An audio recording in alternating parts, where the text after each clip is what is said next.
Here we go again, back with more Pro Cycling Manager, this time the 2012 edition, and we're playing this because 2016 databases are not out yet, and I just want to play with some of the older games and look at some of the older riders. It's nice to look back sometimes and see how different riders used to be rated, and the big names now, how were they back in the days. I really wanted to play some of the really old games, but I just couldn't get them to work. I have quite a few of them here. I have Cycling Manager 4, simply didn't install. I couldn't install it at all. I think the disk is broken, so I need to get a new version of that. This is actually my favorite Pro Cycling Manager game in the series. Really love it. I also tried 05, just Pro Cycling Manager, and 6. If you guys don't know it, why the covers look like this, it's because they're the Danish version, so you usually have CSC riders. This one is always pretty funny because it's even Basso, and if you guys remember, in 2006, he got thrown out with Jan Ulrich just a day or two before the race even started, and we ended up having a completely awful Tour de France that year with Floyd Landis winning it, and Preosiu, a guy who never should have been near winning a Tour de France ever, is actually the official winner right now. So that's, a crazy year. But here, we are just going to try and do a stage race, and I think we're going to do the Tour de France and look at the different teams. In 2012, who did we have? We had Wiggins as the winner, actually. Yeah, Wiggins was the winner. 13 was Froome, 14 was Nibali, and 15 was Froome as well. But this was off the year before, so this was stats before that. So I think we'll probably see guys like Kettle Evans and the Slick brothers and Contador up there instead. So let's just get this started. I didn't really like this Tour de France in 2012. It was not the most fun one. Was this the Tour de France where Froome was actually stronger than Wiggins for most of it? I think it was. So let's look at the teams here. We have Sky, probably. They had Cavendish as well that year. Froome, Fletcher for the cobblestones, but we don't really need that. Was there cobblestones that year? I don't remember. Rigoberto Urán, Michael Rogers was there at that point. Boston Hagen was there still. He was actually pretty good at this point. 2011, 2010, Boston Hagen was absolutely overpowered in this game. He got so good late on in the game. At 25 years old at this point, so he's not going to be amazing at this point. But he's still a great rider. Look at that, all stats over 70. But yeah, a strong team here as well from Sky. BMC, of course, with the reigning champion Kettle Evans, and I think that was the year after Gilbert moved from, I think he was at, what was it called at this point? It was called Lotto. What was the team called at that point? Omega Pharma Lotto? It was not called Lotto Sudal, because that's what it's called now. I think it was called something else. Balan, a former world champion as well. 3 world champions here on the team. Hushovd was also a world champion, so that I remember that there was so many world champions, and a young Van Garderen here. But I remember one of the most OP riders in this game. I haven't played this game a lot actually. It was one of the games I didn't really like. Was Peter Sagan. Look at that, 22-year-old, 76 rated, 80 sprint, 82 acceleration, 74 hills. He got so good later on in the game. There was one other rider as well I was looking at, just sorting them by young. I remember there's one other guy who was really good. Demar was also pretty good. 78 pace at 20-year-old rider. Buhani, Pinot on that team as well. Really strong all-around team. Outbank was a really weak team that year. The best rider was Prichel and Giesing. It's a really weak team, and I think was that the last year before they changed to Belkin? I think it was. It was Cattell. I missed those orange kids. Lampre with Ulysses was actually really good that year as well. 75 hills at 22-year-old. Orca Greenedge with a lot. I think that was the first year for Orca Greenedge. Look at those riders. McEwen, Stuart O'Grady, Julian Dean, Baton Cook even. I remember the battles between Baton Cook and McEwen. I think it was in 2003 and 2004 on Champs-Élysées. That's an insane sprint if you haven't seen it. I don't know if it's on YouTube, but you should check it out if it is. Astana. Oh yeah, Fabio Aru. Look at how low rated he is. So bad. So badly rated. He got so good later on, of course. Now he's a Grand Tour winner. Don't think many people saw that coming back in 2012. Movie star with, oh yeah, that's Quintana, of course, I was thinking about. 76 mountain, 75 hill as a 22-year-old. He's also a great rider in this game. And we have Valverde on the team as well. And Rui Costa, the world champion. I think he won it. Was Rui Costa in 2012? He won the world championship. Or was in 2013? I don't know. Astana, they have Vinokurov as well? Yeah, Vinokurov is there as well. 38 years old, he won the Olympics that year. So that's a pretty fun fact. Van den Broek was really highly rated at this point as well. I think he just got a couple of top 5 places in the Tour de France in a row. But he's fallen off quite a bit since then. Quickstep with Boden. Oh, I forgot Leipheimer used to drive for Quickstep. 30 years old. 38 years old, my god. Peter Velez was really highly rated as well. Tony Martin was still one of the best in the world. But the best rider of this game was clearly, what's it called? Cancellara. Look at this. 84 prologue, 82 time trial, 84 flat, 83. That's some insane stats. If you look at the best climbers, which was guys like Wiggins with 80 mountains, they were near 82, 83, 84 rated. Look at the Schleck brothers, Andy Schleck, 82, Frank Schleck, 81. Cancellara was so much better than everybody else in the game, and this team was insane. This was the year after the betrayal, where Schleck and Cancellara and a lot of other riders from that Tinkoff Saxo team moved and formed this Radio Shack Nissan Trick team, or Leopard Trick I think it was called in the beginning. But now it's up to me to decide who would I pick here. I think I want to pick one of the big 3 teams here. I could also go with Contador or Nibali. How good is Nibali rated? He has Bassos as a nice helper as well, and Sagan for the sprint status. I'm going to drive every single stage here. Katusha. Oh, Denis Menchov. Oh, he's really bad in that here.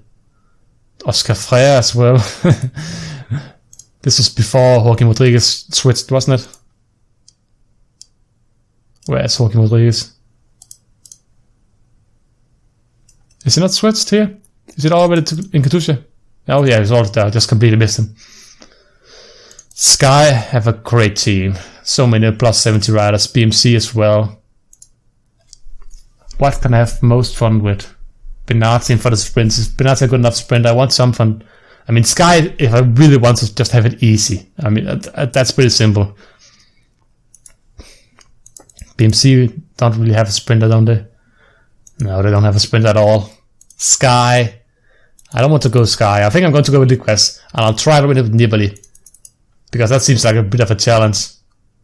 But who do they do? They don't really have any sprinters here. Sagan's okay, but he's not really going to win a sprint in the Grand Tours at this point in his career. If this was a great team, if I wanted to do a career, I might do that later on. But we're going with Sky. We're going to have it easy because I haven't played this game in a while. So let's just get it started. And we're starting off with a time trial. Let's pick a team here. Oh, they have points here as well. Let's see what we have. Can we just remove over here? Like that, okay. Average, we want Wiggins, Cavis and Froome. Fletcher for the flats as well. He can be a great leader man as well. We also want Bosen Hagen for the flats. Uran and Rogers as well for the mountains. And now it's good as well. Richie Port was pretty young there. I think he just switched from Tinkoff Saxo to 27 years old. Is he that old now? Wow, I forgot he was so much younger. But Eisel and Schutzer was always on the team at that point. But I don't think they're going to make it this time. Such a strong team. Nordhaug. This guy was also pretty good. 78 sprinting as a 23-year-old. He didn't really end up in that much in the last couple of years, but at this point he's really good. See a lot of recognizable names down here as well, who are much better now. Peter Keno, for example. But this is a team. This was a really strong team back in 2012, and it probably will be as now as well, even though Fletcher, of course, isn't driving and Wiggins is not really in that kind of shape anymore. But let's just get this started and go into the first team. Not time trial. Is it time trial? Time trial, I think it is. Yeah, time trial. Let's go. Okay, first riders out now. It's Rigoberto Uran. And it's a really short, it's a prologue right here. Love looking at the stats at the time. It's such a different design, but the graphics really haven't changed. The engine really haven't changed at all in the last couple of years. We really need a new engine in Pro Cycling Manager. And it's about time that Cyanide, get a new engine out, I think. Because we have this one for like 5 years now, I think. And updates in the AI are really minuscule. So let's see here. Is that the finish line? 7th place. With 69 prologue. I think that's pretty bad, honestly. Yeah, it's one of the worst results so far. Next up is Michael Rogers. Of course, he's a 3-time world champion in time trialing, but that was back in the early 2000s before Cancellara took his throne.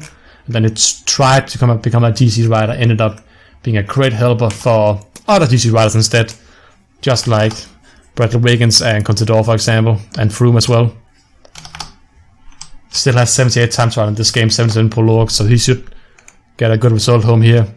I think Wiggins is going to be really good as well. I'm trying to put on at 80 here. It's not a time check meanwhile, so I can't really adjust my time until I get to the finish line, but I'm thinking I'm going really fast because I'm closing in on Ventoso, and I have quite a big gap to chop behind me on chop. Yeah, I think I'm going to take first here. Vestra Ludas Dansantis is already at the finish line. I beat them by 5 seconds. Vacan Soleil is still here. Sauer, Sawyer Sun, Big Matt, Arco Shimano. Some fun teams to see here as well. Oh my god, Vacan Soleil, but the Ghent was really good that year, wasn't he? Yeah, he had some insane stats. I think, was that the year he got third into not Tour de France, the Giro d'Italia. Next up is Richie Port. We actually have some pretty good time trialers on this team. Boston Hagen is not bad either. Let's just speed this up so we can get to my next rider. I keep on thinking it's my rider because of the green ring. Okay, and let's get started so we can roll out Richie Port with... Wow, he was... Okay, that's Valverde I'm looking at here. Richie Port, 76 prologue. We're just going at 80. I think 80 is the right speed to go at. Tony Martin has beaten Michael Rogers' time by 4 seconds, but that's a good sign because Tony Martin is much better than Michael Rogers. So I feel like if Wiggins can do good here, if he's in good day shape, I feel like he can take this this win on the first stage, and he will need that to get a chance of winning the... That was a bad finish from Richie Port. He wasn't strong enough. But 4th place, equal with Vestra, and better than Van der Velde. I mean, I'm getting so many flashbacks at riders I completely forgot existed. Kruijswijk, Pittopoli, Moreno, Ruben Perez, Mercato, Daniel Oss, Greg Henderson, Ruben Plaza, and my rider now is Henao. Henao is not really the best rider. Yeah, 65 prologue. I don't think he's going to get anywhere near top 10 here. Oh my god, the interface is almost identical in the time trial. Like, I mean, there's some design updates to some different colors in 2015, but overall it's so identical to the same. The real reason why I recommend you buy 2015, even if you have a game like this and haven't bought a game in a while, is the Pro Cyclist mode. It's such a big change in the game, and it makes it pretty much doubles the amount of fun you can have in the game, because before you could ride these stage races and you could ride a career, but that's it. There was no other options, and now you can really have some fun with trying to create your own rider and make a career of that rider the way you wanted the career to go. Next up is Chris Froome, Geesink, Going, Hadot, Kadri, Bielgadri, Alessandro Petacchi, Roman Kreuziger for Astana this time. Alexander Kristoff wasn't really that good at this point, was he? 76 sprint, but yeah, he's 56 cobblestones. That's the guy who 3 years later won the Tour of Flanders. At this point, 56 cobblestones. Sometimes you can see people didn't know what a rider was good at. No one knew that Kristoff was going to be a great rider. Kreibel, Kayenga, Vasil Kayenga, the world champion now. And here comes Chris Froome, 2 times Tour de France winner. At this point, who was an unknown talent who had a great result in the what's it called? In the Vuelta a España, but people still really didn't know what kind of rider was he. Was that just a one year wonder, or one race wonder? Was he going to be really great? And he ended up, of course, winning Tour de France twice, and could probably have won it in 2014 as well if he hadn't crashed out, or at least battled with Contador for it, because Contador was really good that year as well. Let's see, I think he's going to come in top 10, but I don't think he's going to beat Leipheimer. Has actually beaten Tony Martin. 19th place, now that's actually pretty bad. Michael Rogers has gone so much better. Next up is Juan Antonio Fletcher. Koikalea, Cramy Brown, Jules Gauthier, Sebastian Hinault, Pierre Nemec, Kieselowski, Ignatiev, Mikel Landa, Roman Filleux, Corin, De Haes, Vladimir Karbets, Juan Antonio Fletcher, and he's going to go out with 74 prologue. He's actually pretty good prologue stats, but not that great time trial stats. Let's just put it at 80 and see how he can last. It's a bit of an uphill here, and then it goes downhill towards the finish line as well. I'll try and go at an 80 here. Yeah, he slowed down as well. They can't last that long. The only one who could last at 80 all the way was actually Michael Rogers. Next up is Cavendish. Kulak was actually really good as well. Tyler Fauer. 80 sprint. That was the year which he was actually battling with Cavendish. Tom Dumoulin. Look at those stats. 68 time trials, 66 mountains. Now he's second place finisher in the Vuelta a España. Sebastian Chavanel, Martin Elmiga, Daniel Hondo, Brajkovic, Oscar Freire, Isaac Gira, Carrera, Capecchi, De Graaf, Rui Costa, and now it's Mark Cavendish, who of course was by far the best sprinter at this point in the world. We didn't really have a big competitor at that point for him. The best one was probably actually Tyler Farrer, and that's pretty pathetic if you look at it now. But at that point, Cavendish was just the best rider. Hushovd was there. Sagan was just coming up. We didn't really have Degenkolb and Kittel at that point. I don't really think they had started their career yet in the pro races. But Cavendish here takes 39th. You can always see some pretty good results from the sprinters in the prologue, because that's pretty much just a longer sprint. And they're good. Degenkolb is actually there. But now I can't roll my mouse. Okay. Degenkolb, where is he? There he is. 79. He's actually pretty good rated. But people expected Kittel to be working for Degenkolb. Didn't expect Degenkolb to be working for Kittel in the sprints.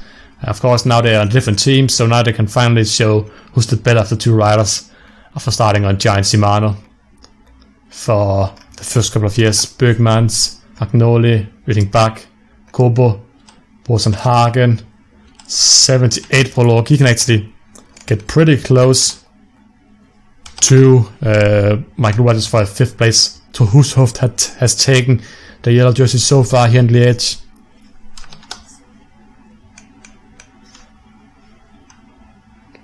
And it's another Norwegian duel here.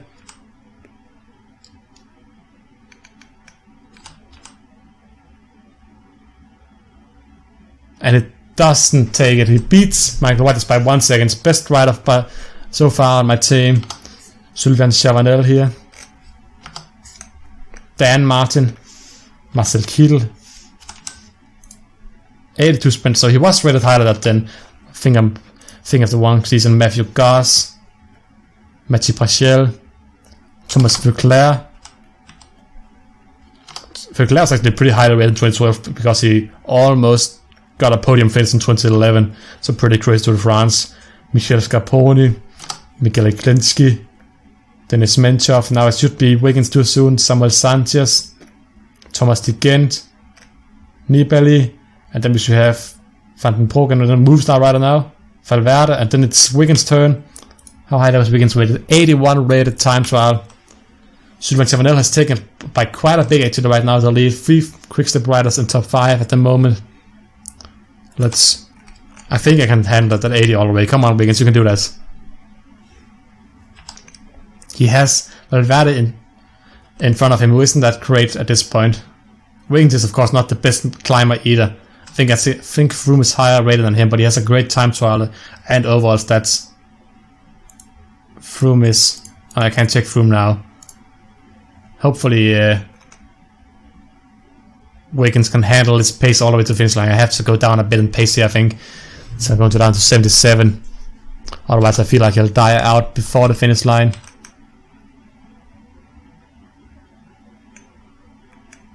Up to 80 again here. 85. Sprint to the finish line here. 3rd place I take And of course, I don't think there's anybody really behind me who can actually threaten that position. Contador is okay. Slake is not good. Cat 11 is okay, but I don't think he's going to beat me either. Third place, I'm beating all of the... Oh my god, Contador actually tied my place. So third place, but I'm still tied for first behind with all the TC riders. Leipheim is up there as well. Vladimir Karpet's got in top 10, that's a bit surprising. 3 riders in top 10 is a good result as well. Only beating the team condition by Quickstep, I would imagine. But good result so far, and let's check out the next stage for the next video. So yeah, stage 1 ends up like this. 3rd place for Bradley Wiggins, 9th place for Bosen Hagen, 10th place for Michael Rogers, Richard Polk on 18th, and all of my riders actually did reasonably well. I think the worst rider was Uran, who's down here, or now of course in 130. Whereas about Uran. There he is in 63rd. Okay, that's not so bad. Now was the worst rider. Only rider outside top 100. But let's check out the next stage. The next stage is actually a hill stage. Oh, I remember this stage. It's a pretty fun stage. A lot of category 4 climbs, so if you want to take a mountain jersey, it's plenty of opportunity for that. Ending on, I think that's the Formula 1 track, Serang. Was that the week where they ended on the Spa circuit? I think it was. Not really sure, but we'll look into that in the next video. See you guys next time. Goodbye.